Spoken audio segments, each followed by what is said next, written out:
Hello, and welcome back to Fort Wayne on the Move with me, Councilwoman Michelle Chambers. This is a very special month. It is Women's History Month, and we are at the ELIX on the Electric Works campus, and I am super excited for our guest today, Kelly Rentschler. She is phenomenal. She is a woman working in power. She works for Indiana Michigan Power. Kelly, welcome. Thank you. Thank you so much for having me. And like you said, what a special time in Women's History Month in such a historical place here at the ELIX. Right. I was sharing with you earlier that the ELIX, it was a women's social club for the women who worked at General Electric. So how phenomenal. We're on the campus, on the grounds, we're forward-moving, forward-thinking women had the idea to have a social club, and they were women who worked with power, work for General Electric. That's right, trailblazers. Trailblazers, which you are as well. So as I share with our audience already, you work for Indiana, Michigan, and Power. Tell us your journey, tell us your story. How did you start working with Indiana, Michigan, and Power? Sure. So doesn't every little kid grow up thinking that they're going to work for the electric company? Absolutely. So I'm actually from Fort Wayne, so born and raised here. My family's here, my husband's family's here. And when I finished college, I ended up going to graduate school for urban planning and real estate development and went to Ball State. And that led me into a career in commercial real estate. So I worked here locally for Bradley Company for a few years in commercial real estate, and then made the jump over into Indiana Michigan Power and American Electric Power, their parent company, and have worked for them for almost 10 years now. How is 10 years possible? You don't even look old enough. So tell me, what is your specific title? Sure. So I'm the External Affairs Manager for Indiana Michigan Power, specific to the Fort Wayne district. Okay. And what does an External Affairs person do? If we have some young people that are watching today, tell us about that journey. What does that position entail? Yeah, so my job is really special, and particularly being from our community, it's exceptionally special to me. So my job is truly to help connect our company to the community. And I do that through a couple of different ways. So I help manage our relationships with our elected officials like yourself. So kind of being that conduit into our company, knowing what we're doing, why we're doing things, helping to overcome maybe some issues that some of your constituents may be having, and really helping to just bridge that gap between company and government. Also, my role is I oversee our charitable giving into our community. So I have the honor of helping to allocate certain funding from both Indiana Michigan Power as well as our Indiana Michigan Power Foundation. And then I also work with our emergency management agencies through storm preparedness and response. So if there was a big storm that happened and came through our community, I would be sitting in the EOC with our emergency management team helping to restore power for our residents. Very good. That's a full list of things that you do. Yes. I wanted to take 2 steps back and acknowledge and say congratulations. You all won an award today from the Community Foundation's The Women's Fund. Yes. So annually, corporations here, they volunteer and they take this test. Not a test. A survey. It's a survey. It's a survey. And it's related to a corporation's, I would say, commitment, their hiring practices related to women. And you all were recognized today for the Navigator Award. So congratulations to the company for being intentional and making sure that they have women in the workforce, women in leadership. That's right. Absolutely. So it was such an honor from the Community Foundation, and namely the Women's Fund, to recognize us in that manner. So we have really made some amazing strides as a predominantly male company, historically predominantly male, in really pushing the boundaries of what our benefit packages could be in support of women, but really in families. Right. So I've had some amazing benefit expansions, including financial support for fertility, expanded bereavement leaves, parental leave programs for both men and women to really bond with the family unit, and it's only getting better. So congratulations. I mean, you're Thank a you. decade in, so it's reflective of that they're committed to their employees. You are our representative for this area. And that's one of the reasons why I wanted you to have you on the show today. Yeah. Talk to us about specifically what the company does as a utilities company. Sure. So Indiana Michigan Power, we are the local electric utility. And we have the privilege of being able to serve our customers power. And we do that through a couple of different ways. So we produce and generate electricity. We move electricity through our transmission system. So it's kind of the highway system for power that connects to the grid. And then we deliver power into the homes and businesses of our residents. Wow. And how long has the company been around now? A long time. A long time. Yes, so there's been several iterations and growth and expansion, but we are part of the American Electric family. We are part of the American Electric Power family. We are one of the operating companies underneath that family of umbrella, and we've been part of the national grid for a very long time. For a very long time. How appropriate. So, electricity. Let's talk about what is the connection to the Google data center. Sure. What is the connection to Indiana Power and the Google data center? Sure.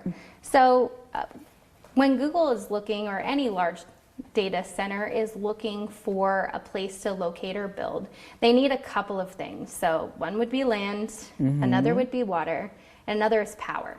So the power is really the engine that makes the data center run. So our connection is to be able to be that power provider to a large load user like Google, to be able to supply them the energy that they would need to power the AI machines. Right. Oh, you said the AI machines. It made me think. Tell me about this rumor. Are we going to run out of electricity providing electricity to the Google data center here in Fort Wayne? Thank you for the question. I'm honored to be able to bust this myth that no, we are not going to run out of power, out of energy. One of the main things that brought Google here was really our ability to serve them. So we have worked for several years developing an integrated resource plan. This is a special filing that we have to make with our regulators that really show what capacity we have and how much capacity we can grow to be able to meet the needs of our customers today, tomorrow, and 10 years from now. Right. So we have been planning and have a full plan in place to be able to bring on the generation that is needed to be able to serve all of our customers we have today, to support economic development for the customers that are here, and to be able to bring in other users like a data center or other large loads. So we have the opportunity, now I keep inserting myself like I work with you all. So you all have the capacity. We do. Not only to service the Google data center, if another large entity came into Fort Wayne, you would still have that capacity. That's right. To service them. So we have established that you are an electricity company. You provide electricity to residential, to commercial. Yeah. Can you share with our viewing audience, how do we get that electricity to us? Sure. So like I mentioned before, we generate a lot of our own power. So you generate your own power. That's correct. And what does that mean for the layman that's observing right now? Yep, we create power. And we do that through a myriad of different ways. So we have our Cook Nuclear Facility, which is in Southwest Michigan, that provides about 80% of the base load power that our customers use. So this nuclear facility creates the power that services our homes and businesses. We also just announced that we have acquired a natural gas plant, the Oregon plant. So natural gas is part of our electricity mix.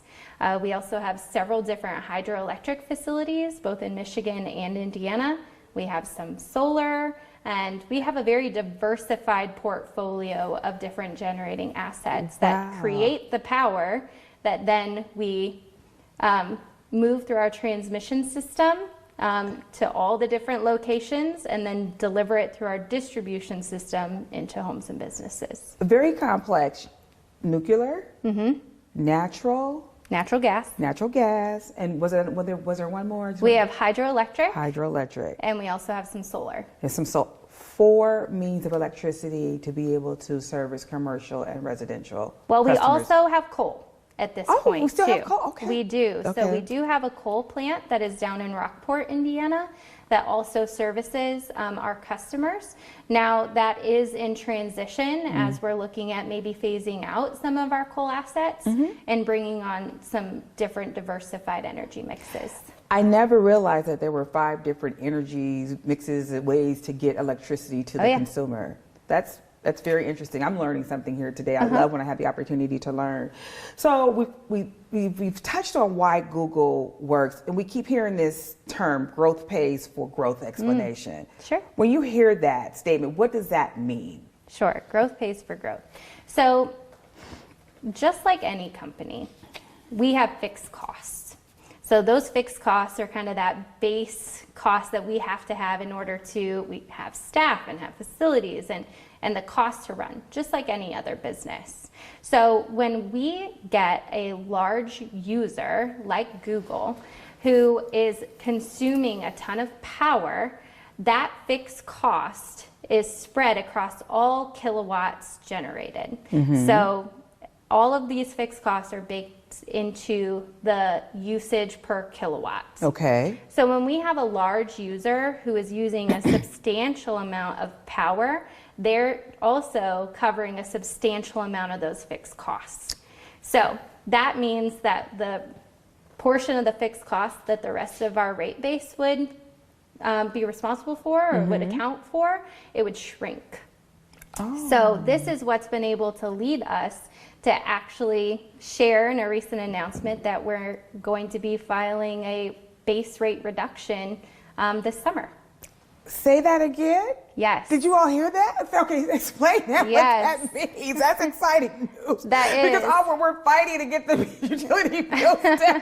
Oh my goodness. Okay, so share a little more if you can, and then you can give us a link to if people want to go and find out more information about it, possibly. Absolutely. Okay. So this came out a couple of weeks ago. So really, as we've been doing our forward-looking projections, we have come up with a customer benefit plan that we will be filing later this summer. So it's really important to note that as a regulated utility, we don't set our rates.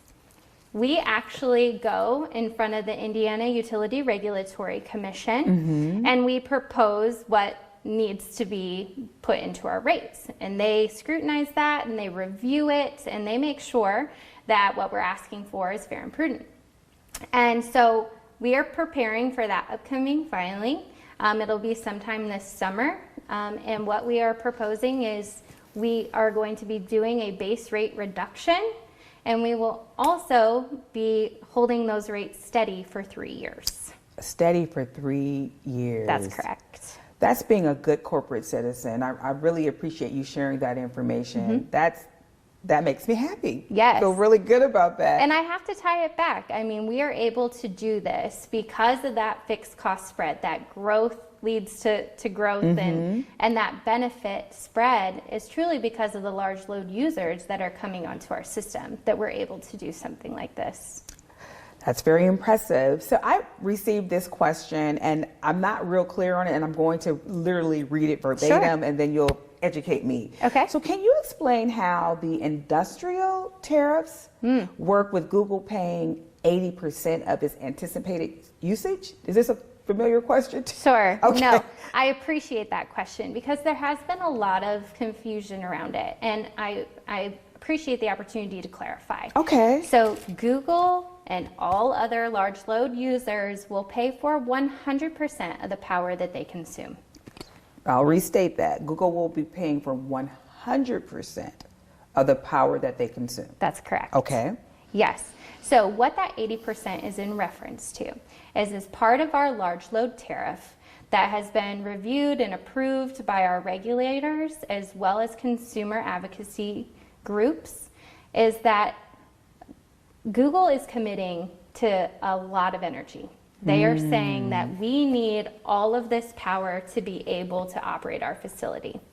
And what this 80% does is it says that if they are not using all the energy that we're bringing on, they're committing to paying for a minimum of 80%. So what this means is, say they have requested 100 kilowatts. Yes. We bring that on, and they're only using 30 kilowatts. They are obligated to pay 80 kilowatts worth of power. So it's a consumer protection to ensure that they are not kind of sticking that cost onto anyone else, and that's what they're committing to pay. I see. It's in very simple terms, it's like a budget. And That's right. you have to stick to what you said you were going to use because we have a budget. That's right. that we have to run off of to take care of our other consumers. So I had no idea. So even if you don't use it, you still have to pay for it essentially. That is what they have agreed to. That's what they've agreed to. That's they right. being Google. That is what is in our large load tariff. So any large load user that would come onto our system, they have to agree to these large load tariffs, and that is part of it. So would that be related to the question of how does substantial collateral work? Does that tie into that? Or is that a different? It's also outlined in our large load tariff. This is another piece. Okay. So the substantial collateral pretty much says that if a Google or any other large load user is committing to coming into our community and going to be utilizing our load, that they will pay 2 years of their max electricity costs as collateral against the investments that we will be making on their behalf. There are a lot of checks and balances. That's right. And to be a large load user. Yes, a lot of consumer protections in there. I like that. To make sure that we are not putting forward investment, that we are not spending, and then any of our existing customer base would be left footing any of that cost. So the intentionality of this partnership, I would say, with a large consumer, you are putting the little consumer in consideration. Yes. Yeah. I will also add, as part of that large load tariff, they have committed to 17 years of being here. 17 years? That's right. Wow. So as part of all of this agreements and this forward planning and this building that generation that they need, the cost recovery mechanisms, they've committed to a minimum of 17 years of being here. So that's another layer of consumer protection. Wow. So a couple of things, I keep saying, wow, I hate saying that, but it's good information. Even if you commit to 100 kilowatts, is that correct? Sure. And you only use 30 kilowatts, you are locked in at 100. Essentially, Google. Yeah. Yep. They have to pay for that 80%. They got to pay for that 80%. Yep, whether they're using it or not. 17-year commitment. The collateral, substantial collateral. That's right. Very good. Very good partnerships. So, is there anything that you would want to share if we have consumers that are concerned about the data center and the electricity that they're using here in the area? Is there anything you want to share? Any thoughts about that? Because people are very concerned about this partnership. Sure. I really encourage them to maybe take a look at our large load tariff and read really the facts that are in there and some of the protections that are part of that. That large load tariff, like I said, was developed with our regulators and consumer advocacy groups, and all agreed to it, that it would be in the benefit of our customers. Another thing to maybe highlight is, as we are bringing on these large load users and as we're getting them up and running, like I shared, because of the structure and the protection that we have built in to be able to bring them here, is why our customer base can also receive the benefits of them being here. I know we've talked about that the large load creates downward pressure on rates. Okay. And we're seeing a direct result of that, of being able to do a base rate reduction and then committing to keeping it reduced for a minimum of 3 years. 3 years. Yeah. I love that. So everyone's concerned about the rising utility costs. Are there any programs that are able to help the consumer out there? Absolutely. So I encourage everyone to check out our electricideas.com website. So there's lots of different programs that we have for both residential, commercial and industrial, income qualified individuals, that could be tailored to really meet their needs. Everybody is in a bit of a different situation, and we have different customer programs that could fit several different situations. So whether you're looking at energy efficiency ideas, or maybe some upgrades of appliances, or really just needing, we have a program where we have a team that will come in and actually look at the energy efficiency of your home. Really? Make recommendations, and then give dollars to help put some of those improvements in place. Is there a cost for that assessment? There is not. There is not. What website do they go to again? Electricideas.com. Electricideas.com. That's right. I'll also share our customers have more data at their fingertips today than they ever did. So we've done an AMI meter change out, and what these meters allow us to do is actually see their usage in 15-minute increments. And they, as you literally can see. Yeah, yep, we can pull the data of 15-minute increments of how you're utilizing electricity. And that really helps give everyone insight into what kind of energy user are they? Are they a morning user? Are they a nighttime user? What's happening in those hours that you may be using more electricity? And we can really even pinpoint it down during certain tests to see which breaker that's running which thing could be pulling the most electricity for you, to really help hone in targeted areas for energy efficiency. So you all are very intentional in trying to assist the consumer, one, keep the cost of electricity down. Sure. Share these savings that are going to happen with the large users that are coming on board. When you go forward, hopefully they will approve this. It's regulated at the state level, as you indicated. That's right. That, yeah. Regulated at the state level. That is, I'm just learning so much today. You're such a good corporate citizen. I didn't realize all the things that are available to our residential users as well as our commercial users. So is Indiana, Michigan Empower, how far out do you go here in the Midwest? How many consumers do you have? Sure. Do you know? So here at Indiana, Michigan Power, we cover Southwest Michigan, South Bend and Elkhart, Fort Wayne and surrounding areas. So we go up to the town of Hamilton, we go down to the town of Decatur. Then we also are in the Marion, Muncie, and Winchester area. So we have a pretty substantial footprint within Indiana as well as Michigan. Wow, that's a pretty extensive Midwest footprint. We do.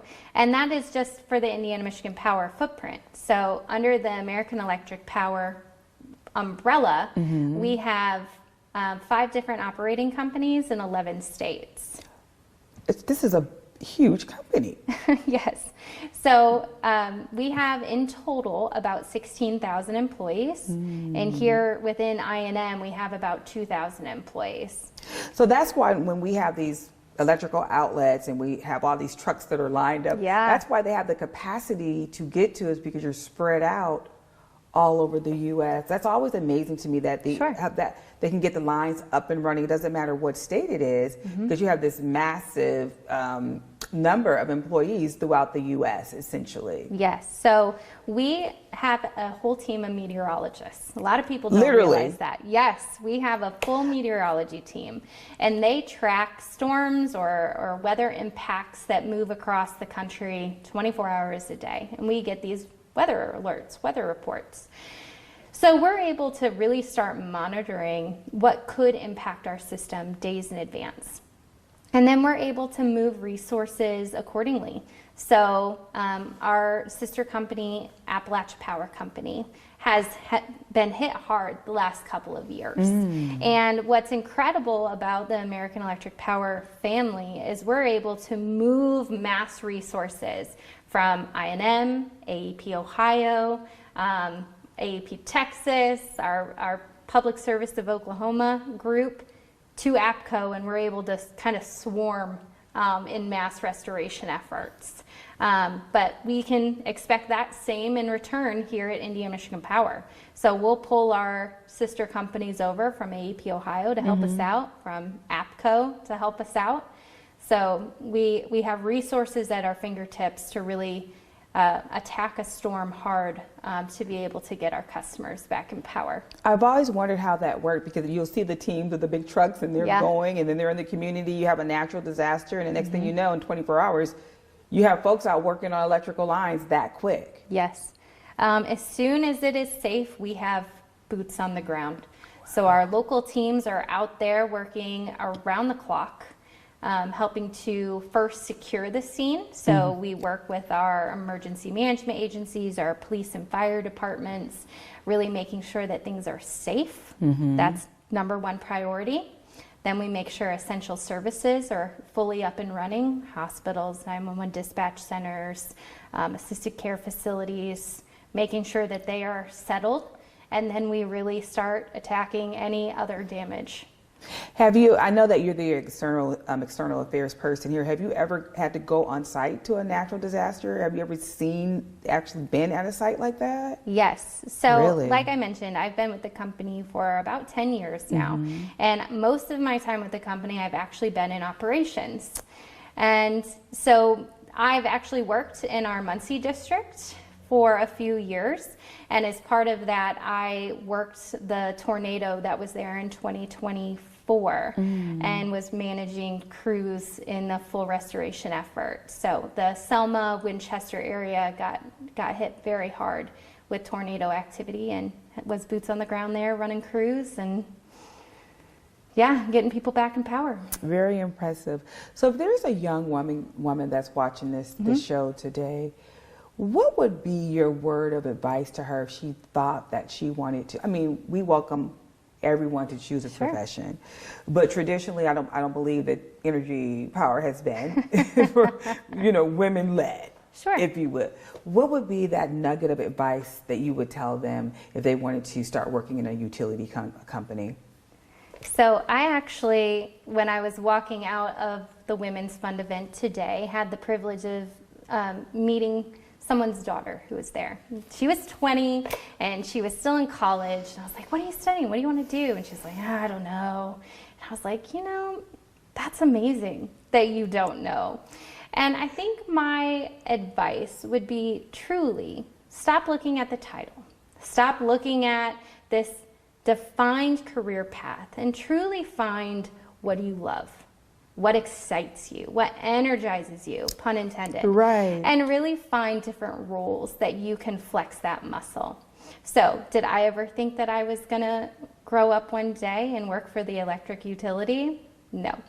But do I absolutely love this career path and this industry and the privilege to get to show up in the way that I get to do for our customers every day? Kelly, thank you so much for joining us today. I have learned so much information. Oh, thank you for the opportunity. It was truly an honor. Absolutely. So thank you for joining us today here at Fort Wayne on the Move with Councilwoman Michelle Chambers. I hope that you learned some things today.